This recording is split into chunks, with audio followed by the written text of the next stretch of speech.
여러분, 살면서 이런 사람 한 번쯤 본 적 있을 겁니다. 모두가 패닉에 빠진 위급한 상황에서도 혼자만 다른 세상에 사는 것처럼 평온하게 자기 할 일을 하는 사람 말이죠. 회사가 위기에 처하거나 누군가 자신을 향해 비난을 쏟아내도 그들은 눈 하나 깜짝하지 않습니다. 화를 내지도 목소리를 떨지도 않으며 마치 유리병 너머의 일을 구경하듯 담담하죠. 우리는 보통 그런 사람들을 보며 타고난 강철 멘탈이라거나 감정이 없는 차가운 사람이라고 생각합니다. 하지만 뇌과학과 심리학의 관점에서 보면 그들은 특별한 유전자를 가진 게 아닙니다. 그들은 단지 우리와 뇌를 사용하는 방식이 다를 뿐입니다. 그것도 우리가 흔히 생각하는 것과는 완전히 반대 방향으로 말이죠. 오늘 우리는 남들에게 절대 휘둘리지 않는 소름 돋을 정도로 여유로운 사람들의 뇌 속 비밀을 파헤쳐 보려 합니다. 결론부터 말씀드리면 이 여유는 타고난 성격이 아니라 누구나 습득할 수 있는 고도의 기술입니다. 이 기술을 이해하고 나면 당신도 어떤 상황에서든 주도권을 쥐는 사람이 될 수 있습니다. 그 첫 번째 비밀은 바로 반응하지 않고 대응한다는 점에 있습니다. 우리는 흔히 이 두 단어를 비슷하게 섞어서 쓰지만 심리학적으로는 하늘과 땅 차이입니다. 반응은 자동입니다. 누군가 나를 툭 치면 화가 나고 상사가 무안을 주면 얼굴이 빨개지는 것. 이건 여러분의 의지와 상관없이 뇌의 편도체라는 부분이 생존을 위해 즉각적으로 내보내는 신호입니다. 말 그대로 자판기 같은 구조죠. 동전을 넣으면 음료수가 나오듯 자극이 들어오면 감정이 튀어나오는 겁니다. 하지만 여유로운 사람들의 뇌는 자판기가 아니라 최고급 레스토랑의 주방처럼 작동합니다. 주방에 주문이 들어오면 셰프는 즉시 음식을 내놓지 않습니다. 재료 상태를 확인하고 어떤 조리법이 최선일지 고민하며 가장 적절한 타이밍에 요리를 완성해 내보냅니다. 이것이 바로 대응입니다. 상황을 객관적으로 보고 내게 가장 유리한 옵션이 무엇인지 따져본 뒤에 최선의 행동을 선택하는 것이죠. 현실적인 상황을 하나 가정해 보겠습니다. 회의 중에 상사가 당신을 향해 무능하다며 인격 모독에 가까운 비난을 퍼붓습니다. 이때 대부분의 사람은 즉각적으로 반응합니다. 심장 박동이 빨라지고 목소리가 떨리며 머릿속은 어떻게 저런 말을 할 수 있지? 라는 억울함이나 나는 역시 안 되나 봐라는 자괴감으로 가득 찹니다. 이건 뇌가 위협을 감지하고 알람을 울리는 지극히 본능적인 반응입니다. 그런데 무서울 정도로 여유 있는 사람은 똑같은 비난을 들어도 표정 하나 변하지 않습니다. 그리고 잠시의 정적 뒤에 이렇게 말하죠. 지적하신 부분은 이해했습니다. 다만 말씀하신 지표는 지난달 기준이라 이번 달 업데이트된 데이터를 기준으로 다시 보완해서 보고 드려도 될까요? 주변 사람들은 소름이 돋을 겁니다. 저 사람은 대체 감정이 있기는 한 건가 싶겠죠? 하지만 비밀은 이겁니다. 그 사람도 화가 납니다. 똑같이 혈압이 오르고 불쾌함을 느낍니다. 다만 그는 그 감정과 자기 자신 사이에 공간을 하나 만들어 둡니다. 감정은 느끼되 그 감정에 내 인생의 핸들을 맡기지 않는 겁니다. 마치 유리창 너머로 쏟아지는 폭우를 구경하는 것처럼요. 비가 오는 건 알지만 나는 젖지 않는 상태를 유지하는 겁니다. 이 소름 돋는 여유는 사실 단 몇 초의 간격에서 결정됩니다. 자극이 들어오고 반응이 나가기까지의 그 짧은 찰나. 여유로운 사람들은 이 찰나에 숨을 불어넣어 공간을 확보합니다. 그들은 알고 있습니다. 내가 즉시 화를 내거나 당황하는 것이 나에게 아무런 이득이 되지 않는다는 사실을요. 당신도 오늘부터 이 연습을 시작할 수 있습니다. 누군가 당신의 기분을 상하게 하는 말을 던졌을 때 1초 만에 받아치지 마세요. 딱 3초만 속으로 숫자를 세며 숨을 들이마시고 내뱉으세요. 고작 3초라고 생각하겠지만 뇌과학적으로 이 시간은 감정의 뇌가 지배하던 주도권을 이성의 뇌인 전두엽에게 넘겨주기에 충분한 시간입니다. 지금 내가 어떻게 대응하는 게 나한테 가장 이득일까? 이 질문 하나만 스스로에게 던져도 당신은 상황의 희생자가 아니라 설계자가 됩니다. 하지만 단순히 멈추는 것만으로는 부족합니다. 진짜 무서운 사람들은 여기서 한 발 더 나갑니다. 그들은 자신의 감정을 아예 남의 일처럼 관찰하기 시작하죠. 내 안에서 화가 치밀어 오를 때, 아, 내가 지금 화가 났어라고 생각하는 게 아니라, 내 몸이 지금 화라는 화학 물질을 내뿜고 있네, 라고 분석합니다. 이 소름 끼치는 관찰의 기술이 어떻게 평범한 사람을 압도적인 리더로 만드는지 이제 그 두 번째 비밀을 알아볼 차례입니다. 보통 사람들은 감정이 요동치면 그 감정의 파도 속에 직접 뛰어듭니다. 슬프면 내가 곧 슬픔이고 화가 나면 내가 곧 분노가 되죠. 나와 감정이 완전히 한 덩어리로 엉겨붙어 있는 상태입니다. 하지만 여유로운 사람들은 다릅니다. 그들은 감정을 느끼되 감정과 나를 철저하게 분리합니다. 심리학에서는 이를 자기 관찰이라고 부르는데 쉽게 말해 내 머릿속에 CCTV 한 대를 설치하는 것과 같습니다. 비유하자면 이런 겁니다. 우리는 영화를 볼 때 주인공의 처지에 완전히 몰입해서 같이 울고 웃습니다. 주인공이 칼에 맞으면 내가 아픈 것처럼 소리를 지르죠. 하지만 여유로운 사람들은 영화를 보면서 동시에 이렇게 생각합니다. 와, 분장 진짜 리얼하다. 저 장면에서 저런 음악을 쓰니까 긴장감이 배가 되네. 같은 영화를 보는데 경험하는 차원은 완전히 다릅니다. 한 명은 영화에 잡아먹히고 한 명은 영화를 즐기고 분석하는 거죠. 실제로 프로젝트가 완전히 망가졌을 때를 생각해 봅시다. 보통 사람은 내 인생은 끝났어. 나는 역시 실패자야라며 자신과 상황을 동일시합니다. 하지만 여유로운 사람은 이렇게 생각합니다. 지금 내 뇌가 좌절감이라는 데이터를 처리하고 있구나. 가슴이 답답하고 머리가 복잡한 걸 보니 꽤 강한 자극이었나 봐. 이 정도 강도면 아마 내일까지는 기분이 좀 가라앉아 있겠지. 느껴지시나요? 이 차이가 얼마나 무서운 결과를 만드는지요. 한 명은 감정에 잠겨서 숨을 못 쉬고 있는데 한 명은 감정 위에 떠서 상황을 모니터링하고 있습니다. 누가 더 빨리 대안을 찾고 평정을 되찾을까요? 당연히 후자입니다. 여기서 핵심은 감정을 억누르거나 무시하는 게 아닙니다. 오히려 감정을 아주 정밀하게 느끼되 그것을 내가 다뤄야 할 데이터로 보는 겁니다. 아, 지금 내 몸이 이렇게 반응하는구나. 내 뇌가 이런 신호를 보내는구나. 흥미롭네.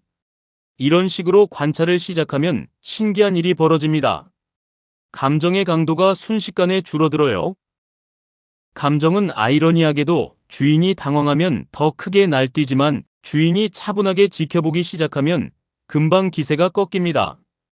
떼쓰는 아이를 보고 부모가 같이 소리를 지르면 아이는 더 크게 울지만 부모가 가만히 지켜보며 지금 많이 속상하구나라고 인정해주는 순간 아이가 진정되는 것과 같은 원리입니다. 당신의 뇌도 똑같습니다. 감정 폭풍이 몰아쳐도 그냥 지켜보세요. 아, 지금 폭풍이 오는구나. 한두 시간쯤 지나면 가겠지. 이렇게 이름만 붙여줘도 관찰자의 눈이 생깁니다. 하루에 3번만 스스로에게 물어보세요. 지금 나 어떤 감정 느끼고 있지? 그리고 답하세요. 아, 이건 짜증이구나. 아, 이건 불안이구나. 이름을 부르는 순간 당신은 이미 그 감정의 지배자입니다. 그런데 여기서 한 단계 더 깊이 들어가면 감정보다 더 무서운 덫이 기다리고 있습니다. 바로 우리의 생각입니다. 여유로운 사람들은 감정뿐만 아니라 자신의 생각조차 의심합니다.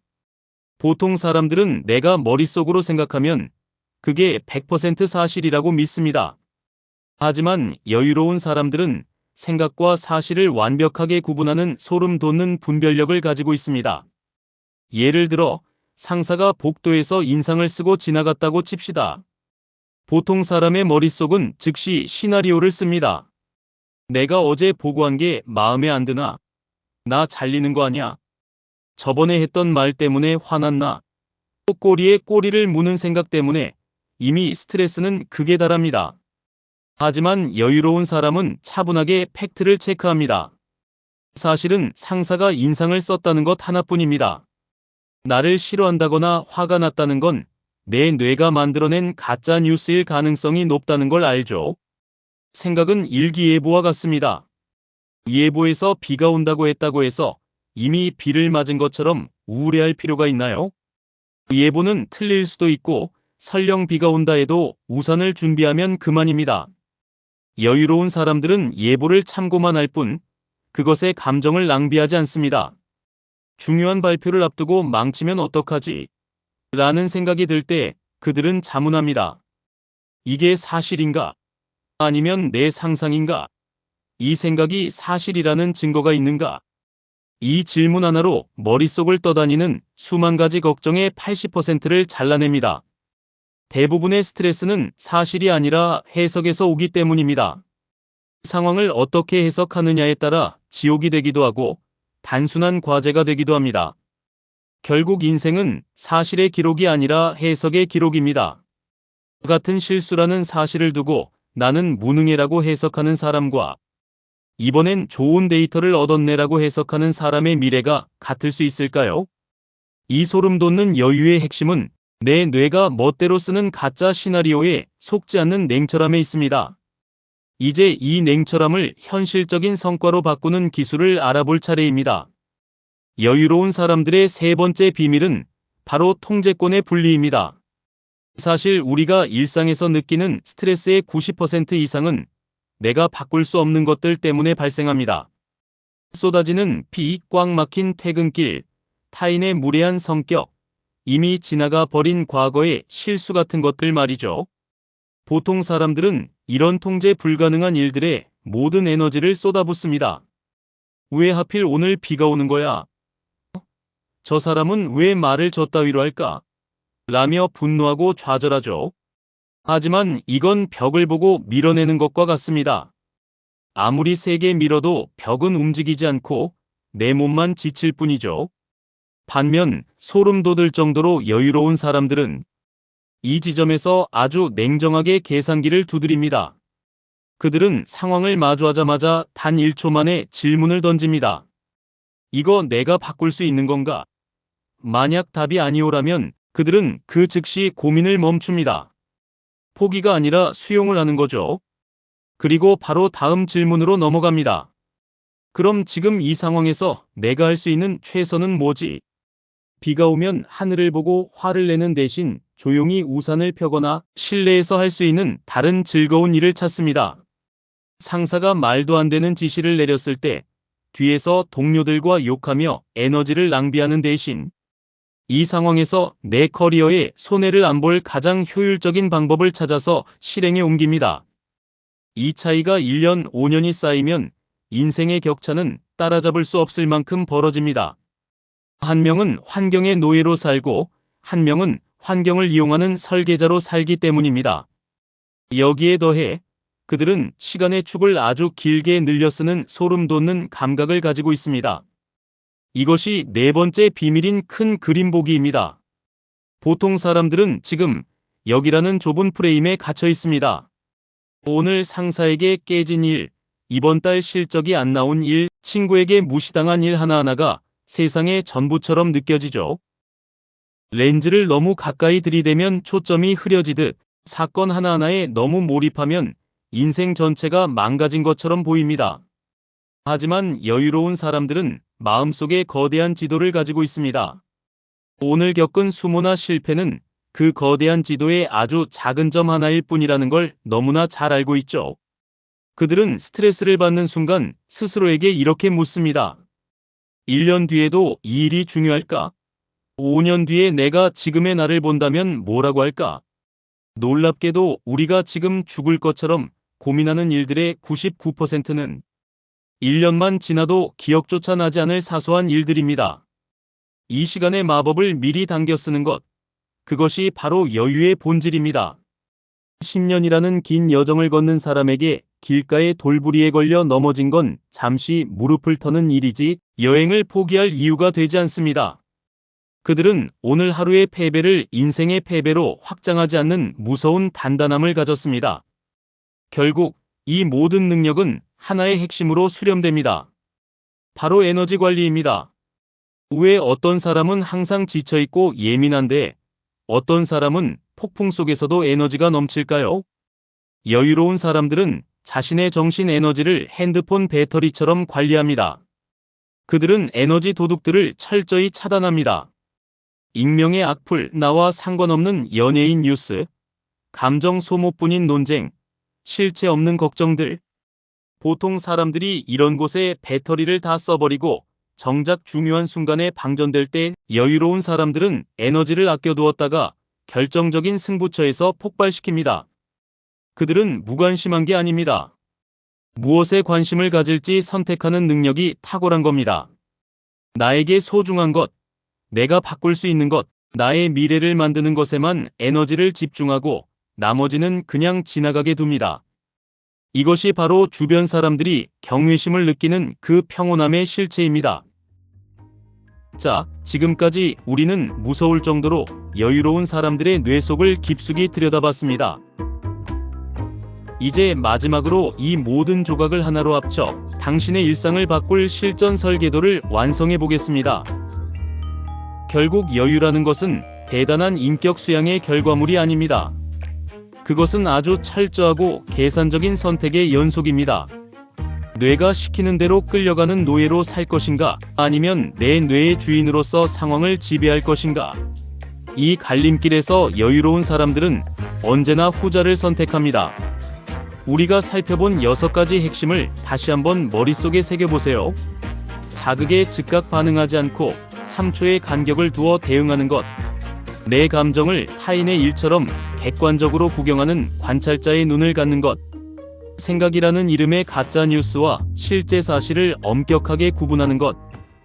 내가 바꿀 수 없는 것에 에너지를 낭비하지 않는 냉정함. 인생이라는 거대한 캔버스에 오늘의 사건을 작은 점으로 배치하는 시야. 그리고 마지막으로 내 소중한 에너지를 어디에 쓸지 결정하는 단호함까지. 이 6가지 원칙이 합쳐지면 당신 주변의 공기는 이전과는 다르게 흐르기 시작할 겁니다. 남들이 당황해서 우왕좌왕할 때 당신이 침착하게 본질을 짚어내면 사람들은 당신을 의지하게 됩니다. 당신을 흔들려고 작정하고 덤벼드는 사람들도 당신의 그 무심한 평온함 앞에서는 결국 제풀에 꺾여 물러나게 되죠. 이것이 바로 여유가 가진 가장 강력한 권력입니다. 하지만 이 대본을 다 읽었다고 해서 내일부터 당장 성인군자가 되기를 기대하지는 마세요. 뇌의 회로를 바꾸는 데는 시간이 필요합니다. 근육을 키우듯 조금씩 아주 구체적으로 연습해야 합니다. 첫 번째 주에는 이것만 하세요. 누가 당신을 짜증나게 할 때 딱 3초만 입을 다물고 숨을 쉬는 겁니다. 지금 화내면 나한테 이득인가? 이 질문 하나만 던지세요. 두 번째 주에는 당신의 감정에 이름을 붙여보세요. 아, 지금 내가 불안해하고 있구나라고 말이죠. 세 번째 주에는 당신의 걱정거리를 종이에 적고 내가 바꿀 수 있는 것과 없는 것으로 선을 그어 나누어 보세요. 이렇게 한 달, 3달, 1년이 지나면 당신의 뇌 구조는 완전히 재배치됩니다. 어느 순간 당신은 의식하지 않아도 자연스럽게 여유를 내뿜는 사람이 되어 있을 겁니다. 주변 사람들이 당신을 보며 어떻게 저 상황에서 저렇게 침착할 수 있지? 라며 경외감을 담아 수군거리는 소리를 듣게 될 날이 반드시 옵니다. 여유는 타고나는 것이 아니라 만들어가는 것입니다. 당신의 뇌는 생각보다 훨씬 유연하고 당신의 의지는 생각보다 훨씬 강력합니다. 폭풍을 멈출 수는 없지만 그 폭풍 속에서 평온하게 차 한 잔을 마실 수 있는 뇌를 가질 수는 있습니다. 오늘부터 당신의 뇌를 다시 설계해 보세요. 반응의 자판기에서 대응의 셰프로, 감정의 노예에서 인생의 관찰자로 말이죠. 그 소름 돋는 여유가 당신의 인생을 어떻게 압도적으로 유리하게 바꾸어 놓을지 셜록 홈즈가 끝까지 응원하며 지켜보겠습니다. 시청해주셔서 감사합니다.